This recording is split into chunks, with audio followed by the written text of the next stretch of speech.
하나님 말씀은 누가복음입니다. 누가복음 3장 7절부터 14절 말씀을 한 절씩 교독합니다. 신약성경 92페이지입니다. 누가복음 3장 7절 말씀 제가 먼저 교독합니다.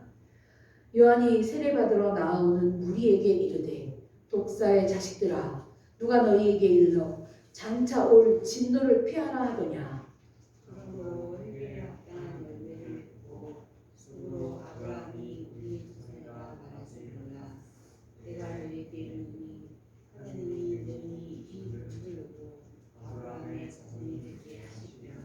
이미 도끼가 나무 뿌리에 놓였으니 좋은 열매 맺지 아니하는 나무마다 찢겨 불에 던져지리라.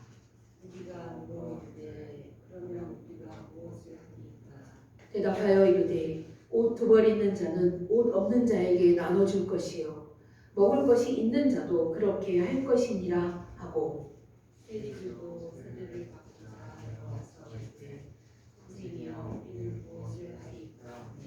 이르되 부가된 것 외에는 거두지 말라 하고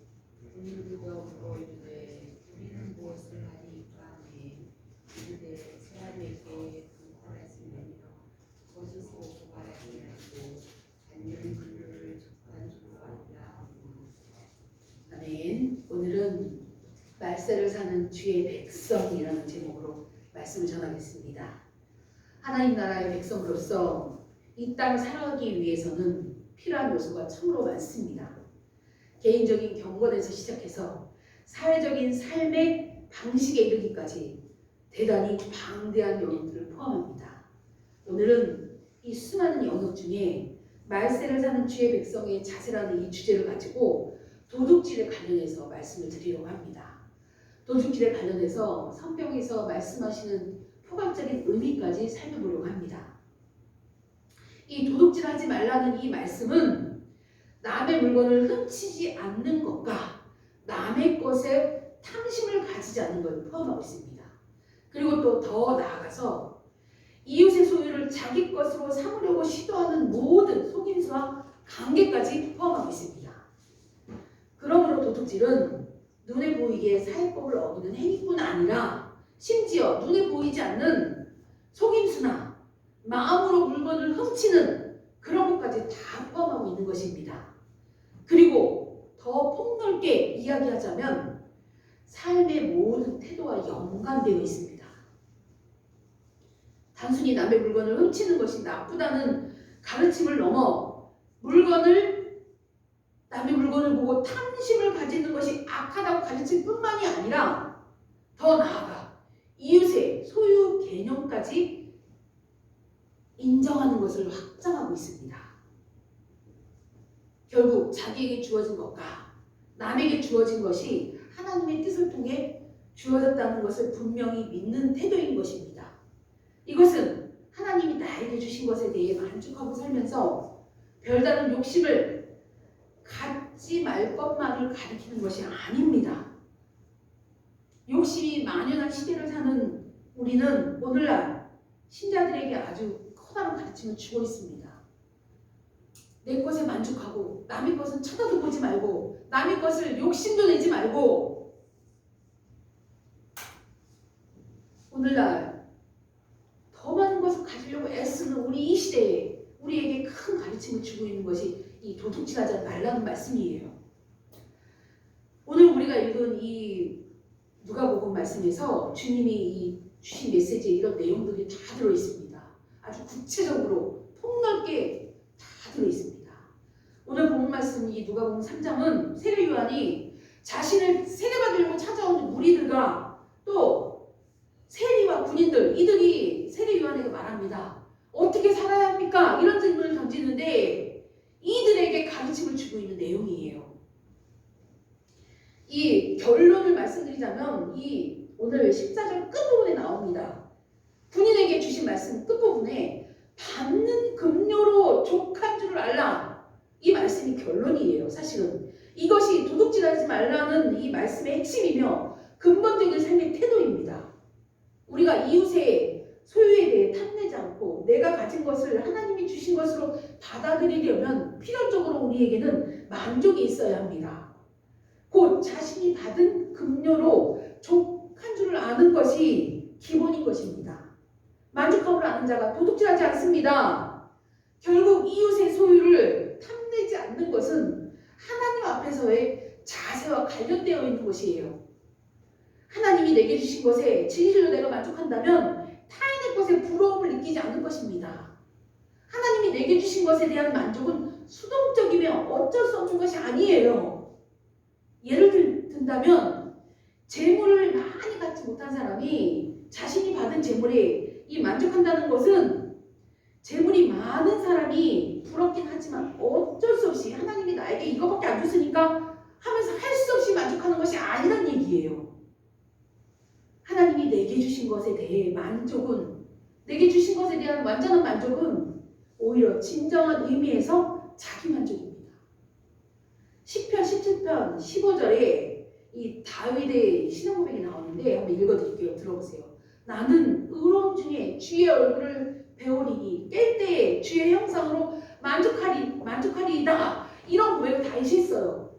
근데 이 다윗이 이런 고백을 했을 상황이, 당시 상황이 다윗이 왕으로서 이 왕이 침대에 누워서 하인들의 편안한 시종을 받으며 아주 시원한 음료를 먹으며 아주 진짜 어마어마한 부귀영화를 누리고 있을 때 이런 고백을 한 것이 아니에요. 이 시편 17편 9절을 보면 다윗이 또 이 고백이 나오는데 나를 압제하는 악인들과 나의 목숨을 노리는 원수들에게서 벗어나게 하소서, 이런 간절한 고백이 나옵니다. 다윗은 지금 극한 고난 가운데 자신의 목숨이 위태위태한 그런 가운데서 나는 의로움 중에 주의 얼굴을 보리니 깰 때에 내가 만족합니다, 이런 고백을 한 거예요. 극한 상황 가운데 쫓기고 있는 몸으로서 언제 내 목숨이 위협받고 언제 내가 목숨이 날아갈지 모르는 그런 상황 가운데서도 주님의 얼굴을 보니 내가 만족합니다, 이런 고백을 한 거예요. 또 다윗이 이런 고백은 주님께만, 자신이 주님만 바라본 하나님 한 분만으로 만족합니다, 이런 완전한 만족이 있었기 때문에 이런 고백을 할 수 있었던 거예요. 또 이제 성경에는 수많은 이런 내용들이 나오는데 하박국 선지자의 예를 들어보겠습니다. 하박국 3장 18절에 하박국의 고백이 나오는데 읽어드리겠습니다. 나는 여호와로 말미암아 즐거워하며 나의 구원의 하나님으로 말미암아 기뻐하리로다. 하박국이 이런 신앙 고백을 했어요. 그런데 하박국 선지자의 이런 고백이 나오기 이전 상황을 보면 무화과 나무가 말랐고 포도나무에 열매가 없고 감람나무에 아무 소출이 없고 밭에 먹을 것이 없고 우리의 양도 없고 외양간에 소가 없는 굶어 죽기 일보 직전인 극한 상황이에요. 이런 상황 가운데서도 나는 여호와로 말미암아 즐거워하고 기뻐한다, 이런 고백을 하박국 선지자가 한 거예요. 다윗이나 하박국 선지자가 극한 상황 가운데서 이런 고백을 할 수 있었던 게 뭐예요? 하나님 한 분만으로 나는 만족하기 때문에 하나님만 바라보면 나는 이 삶이 기쁩니다, 이런 고백을 할 수 있었던 것입니다. 이것이 어떻게 가능합니까? 진심으로 하나님만 만족했기 때문에, 하나님 한 분만으로 나는 만족합니다, 이런 신앙을 갖고 있었기 때문에 이런 고백을 할 수 있었던 거예요. 결국 자신의 상황에 만족한다는 것은 어거지가 아니고 참아서 내가 남의 재물이 부럽지만 그래도 하나님 주신 것에 만족합니다, 이것이 아닌 거예요. 반드시 이 어떤 상황 가운데서 만족한다는 것은 반드시 하나님에 대한 깊은 만족을 통해서 나오는 것입니다. 우리의 소유에 대한 욕망, 제약된 이 소욕 등으로 이것을 우리는 무엇으로 꺾을 수 있을까요? 나의 갖고 싶어하는 그 욕망, 탐심, 이것을 꺾을 수 있는 방법이 무엇일까요? 억지로 자신이 받은 하나님이 주신 것에 이 만족하도록 자신을 연단시키는 것으로 가능하지 않습니다. 이는 반드시 진실로 하나님 한 분만으로 만족합니다 하는 이런 때만 가능한 것입니다. 내가 어떠한 극한 상황에 처했을지라도 하나님이 나와 함께 하시면 하나님 한 분만으로 나는 만족합니다, 이런 온전한 만족이 우리에게 있을 때 도둑질을 안 할 수 있는 것, 탐심을 안 가질 수 있는 것입니다. 그러므로 받는 급료를 족한 줄로 알라는 이 말씀 안에는 하나님으로 만족하기 때문에 하나님이 나에게 주신 것에 만족하게 되고, 따라서 타인의 것에 눈을 돌릴 마음이 전혀 없다는 의식이 들어있다는 것입니다. 왜 현대인들은 물질의 종이 되어 살면서 부러움의 눈으로 다른 사람의 것을 바라볼까요? 근본적으로 하나님께 대한 만족, 하나님께서 내게 주신 것에 대한 만족이 없기 때문에 그렇습니다. 나에게 이거밖에 안 주셨어요, 하나님. 더 주세요. 이런 마음이 우리 마음 안에 있기 때문에 탐심을 가지게 되는 것입니다. 성도 여러분, 하나님께 만족함으로 받은 것을 족한 줄로 알고 타인의 소유에 탐심을 가지지 않는 여러분이 되기를 기도합니다. 하나님 한 분만으로 나는 만족합니다고 고백하는 여러분이 되기를 기도합니다. 따라서 도둑질하지 말라는 이 말씀은 삶에 대한 우리의 자세를 전반적으로 새롭게 만들 수 있습니다. 하나님으로 인한 만족은 삶에 대한 자세를 바꿉니다. 오늘 본문 이 말씀 안에 삶에 대한 자세를 바꾸는 내용이 제시가 되어 있습니다. 13절을 보면 세례 요한이 세리들에게 한 말이에요. 부가한 것 외에는 거두지 말라, 이런 말씀을 합니다. 14절에는 군인들에게 한 말씀인데, 사람에게 강탈하지 말며 거짓으로 고발하지 마, 이런 내용을 합니다. 이런 말씀을 합니다. 받은 것에 만족할 줄 아는 사람이 삶에서 가진 태도가 이런 것입니다. 자신이 가진 직업에 대하여 충실하고도 바른 자세를 갖는 것입니다. 예수님 당시에 세리들은 해당 지역의 세금을 징수하는 전권이 맡겨져 있었습니다. 그래서 거의 대부분의 세리들이 실제 로마 정부에 바쳐야 하는 세금보다 더 많은 세금을 걷어서 자신의 뱃속을 채웠습니다. 그래서 세리들은 성경에 아주 죄인들의 대표자로 나옵니다. 언제나 나와요. 세리들은 죄인들의 대표자, 이렇게 나옵니다. 누구나 세리를 미워하고 부패한 관리, 또 동족을 괴롭히는 민족의 반역자로 여겼어요. 사실 이 당시 상황이 그랬습니다. 그런데 세리를 이렇게 만드는 원인이 무엇이에요?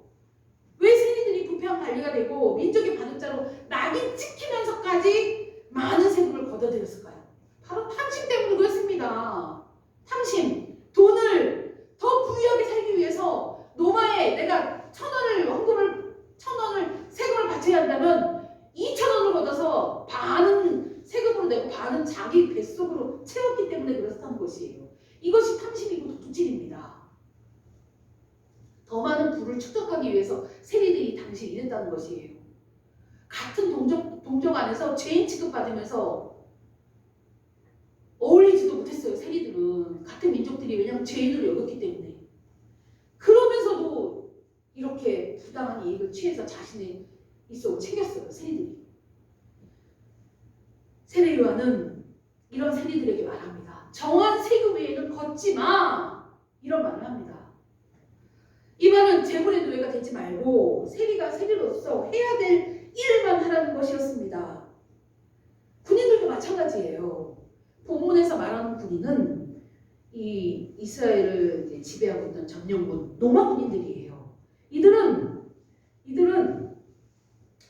이 당시에 어마어마한 힘이 있었어요. 권력을 갖고 있었어요. 우리나라도 일제 치하를 겪었기 때문에 우리가 이 일제 치하를 생각하면 알 수가 있습니다. 일제 치하일 때는 당시 순사로 이제 순사 같은 사람들인데, 이들은 엄청난 권력과 힘을 갖고 있었기 때문에 이 성경에서 말하는 것처럼 강탈하고 거짓 고발, 여기서는 중상하고 압제하고 편취하고 거짓 고소 막 이런 것들이 만연했었어요. 그래서 세례 요한은 군인들에게 강탈하지 말고 거짓으로 고발하지 마, 이런 얘기를 한 거예요.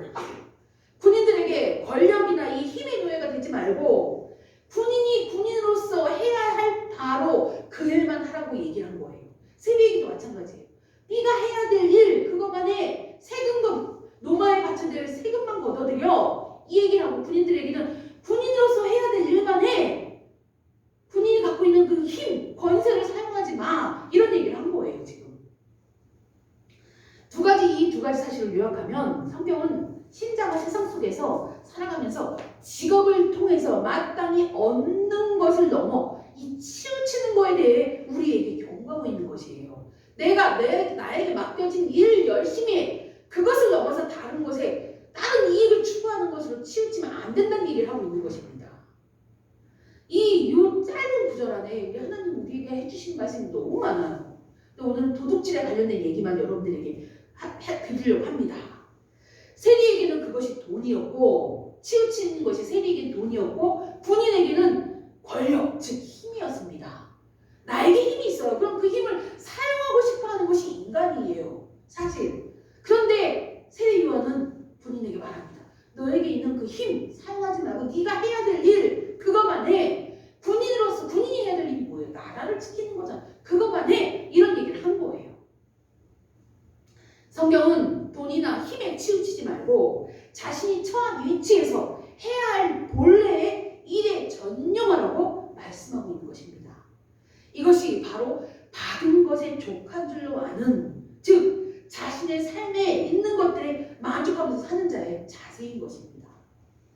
도둑질하지 않는 것은 단순히 타인의 물건을 훔치는 것뿐만이 아니라 포괄적으로 자신이 처한 처지 만족하는 것을 포함하고 있습니다. 자신이 처한 처지에 만족하는 신자는 돈이나 힘을 쫓으려 하지 않고 자신이 맡은 이 직무, 그 일에 충실하는 것이 신자의 모습인 것입니다.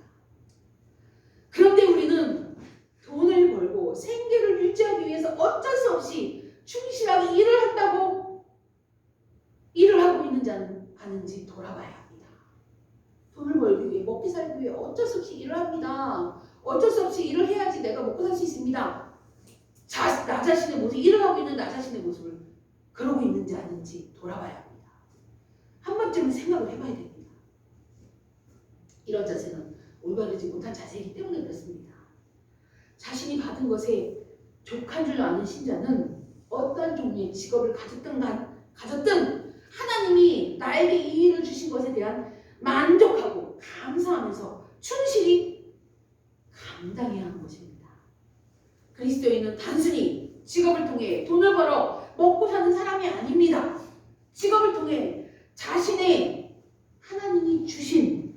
하나님이 나에게 맡겨주신 그 복에 만족하며 사는 것이 우리 신자들의 모습인 것입니다. 나에게 주어진 이 직업에 내가 충실한 이유가 그것인 것입니다. 분량에 맞게 받은 복에 성실하게 임하는 우리들의 모습, 만족하며 나에게 주어진 그 일에 충성하는 것이 우리들의 모습입니다. 성도 여러분, 하나님이 나에게 주신 일에 대해 만족하고 감사하며 충실히 감당하는 여러분이 되기를 기도합니다. 누가복음 3장 11절 말씀을 우리가 한 번 더 그 의미를 한 번 더 보고 말씀 마치려고 합니다.